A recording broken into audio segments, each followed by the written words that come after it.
Britt here. In the last video, we left off talking about avoidance and awareness, and I'm going to get right into it now to continue that dialogue. So, when we avoid, we lose not just years of our life, but we also lose the ability to feel our feelings with any kind of consistency. There's a moment of asking, of turning inward instead of outward, where healing can actually begin. And it's not dramatic or flashy, it's quiet, often uncomfortable when you become aware of your avoidance tendencies. But it's the beginning of coming home to yourself. Avoidance keeps us externally focused, and awareness invites us back inward. One of the most powerful things about awareness is it doesn't require you to fix anything, just ask you to see it, to say, today I'm feeling sad without judging yourself for it, to admit, I feel shame today without spiraling into self condemnation, or to notice, I keep avoiding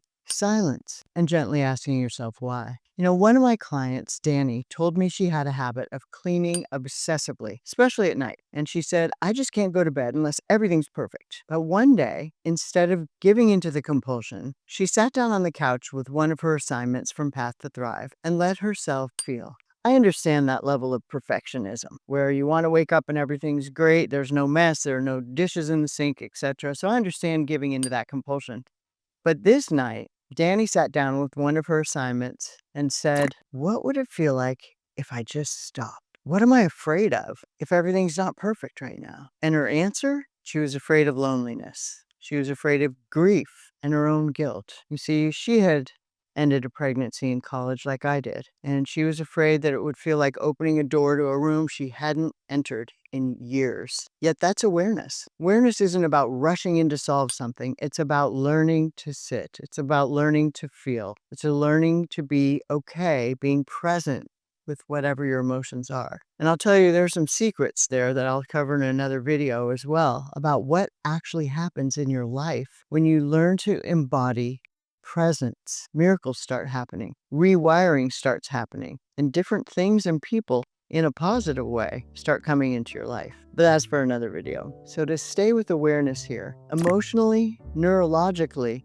even spiritually, awareness matters. And studies in mindfulness and trauma recovery, like those by Dr. Dan Siegel and Dr. Bessel van der Kolk, show that simply naming what you feel begins to reduce the intensity of that emotion in the brain. And labeling an emotion can shift it from the limbic system, your fight or flight center, to the prefrontal cortex, where reflection and calm decision-making take precedence. Or, as Dr. Siegel puts it, name it to tame it. As one of my mentors says, see it and free it. Regardless, the same principle shows up in scripture as well. David writes in Psalm 139, 23-24, search me, God, and know my heart. Test me and know my anxious thoughts. See if there's any offensive way in me, and lead me in the way everlasting. Now that's awareness, and that's the posture of healing. And that's what I want for you. Not denial, not pretending,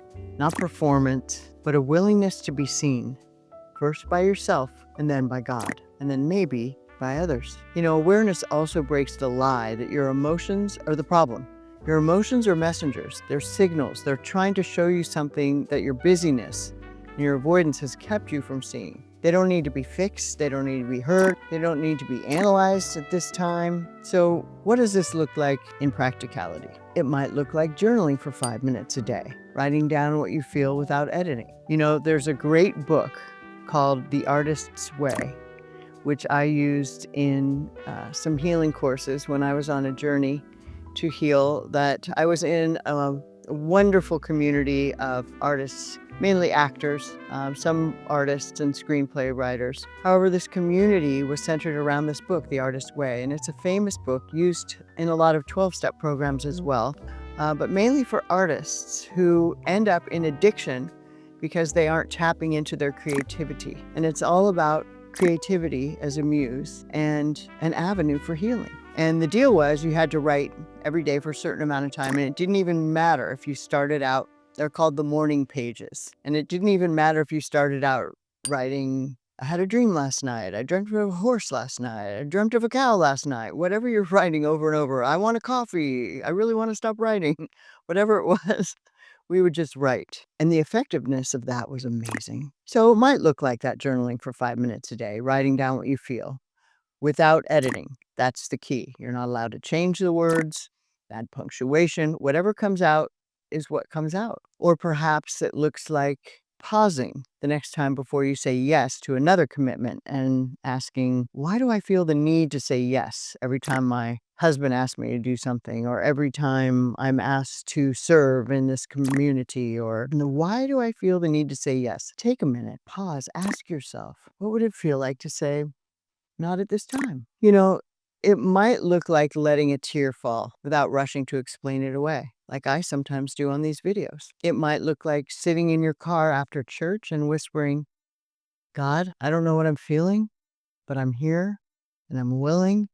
And I just sat through service without feeling much of anything. Can you reveal to me what you want me to know? I'm willing. That's where healing starts. Not when everything's figured out, not when the pain is over, but when you're willing to notice what's been going on underneath all the doing, right? And the world reinforces that busyness with us. The world gives you some sort of badge of honor for the fuller your schedule is. And I'm here to tell you that once you become aware, you can begin to choose something different. And I hope you choose not avoiding, not numbing, but real, lasting, gentle transformation. Because on the other side of avoidance, there is transformation. And that bridge that you have to walk is just Jesus, and He'll be with you. And that's what we're going to be talking about next. How to begin making that shift. Thanks so much for joining us today. I hope this has been useful to you.